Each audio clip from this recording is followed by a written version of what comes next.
एक सहेली ने दूसरी सहेली से पूछा, बच्चा पैदा होने की खुशी में तुम्हारे शौहर ने तुम्हें क्या तोहफा दिया? सहेली ने कहा, कुछ भी नहीं। उसने सवाल करते हुए पूछा कि क्या ये अच्छी बात है? क्या उसकी नज़र में तुम्हारी कोई कीमत नहीं? लफ्ज़ों का ये जहरीला बम गिरा कर वो सहेली दूसरी सहेली को अपनी फिक्र में छोड़कर चलती बनी। थोड़ी देर बाद जोहर का वक्त उसका शौहर घर आया और बीवी का मुंह लटका हुआ पाया। फिर दोनों का झगड़ा हुआ, एक दूसरे को लानत भेजी, मारपीट हुई। शौहर ने उसे तलाक दे दी। जानते हैं प्रॉब्लम की शुरुआत कहां से हुई? उस फजूल जुमले से जो उसकी इयादत करने आई सहेली ने कहा था। इस तरह जैद ने हामिद से पूछा, तुम कहाँ काम करते हो? हामिद, फलां दुकान में। माना कितनी तनख्वाह देता है? हामिद, 18,000 रुपये। जैद, 18,000 रुपये बस? तुम्हारी जिंदगी कैसे कटती है इतने पैसों में? हामिद गहरी सांस खींचते हुए, बस यार क्या बताऊं।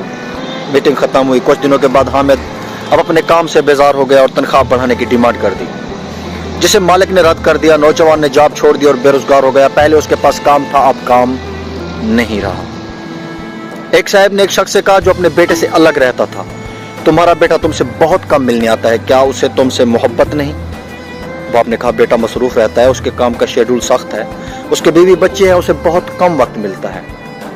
पहला आदमी बोला, वाह ये क्या बात हुई, तुमने उसे पाला पोसा, उसकी हर ख्वाहिश पूरी की, अब खुद को ख्वाम खा समझाते हो कि उसको मसरूफियत की वजह मिलने का वक्त नहीं मिलता। ये तो ना मिलने का बहाना है। इस गुफ्तगू के बाद बाप के दिल में बेटे के लिए खलिश सी पैदा हो गई। बेटा जब भी मिलने आता वो ये ही सोचता रहता कि इसके पास सब के लिए वक्त है सवाए मेरे। याद रखिए, जुबान से निकले अल्फाज दूसरे पर बड़ा गहरा असर डाल सकते हैं। बेशक कुछ लोगों की जुबानों से शैतान बोल जाता है। हमारी रोजमर्रा जिंदगी में कुछ सवालात हमें बहुत मासूम लगते हैं। तुमने ये क्यों नहीं खरीदा? तुम्हारे पास ये क्यों नहीं है? तुम उस शख्स के साथ पूरी जिंदगी कैसे चल सकती हो? तुम उसे कैसे मान सकते हो?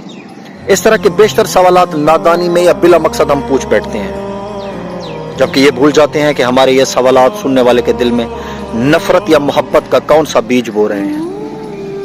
आज के दौर में हमारे इर्द गिर्द या घरों में जो फसादात हो रहे हैं, उनकी जड़ तक जाया जाए तो अक्सर उसके पीछे किसी और का हाथ होता है।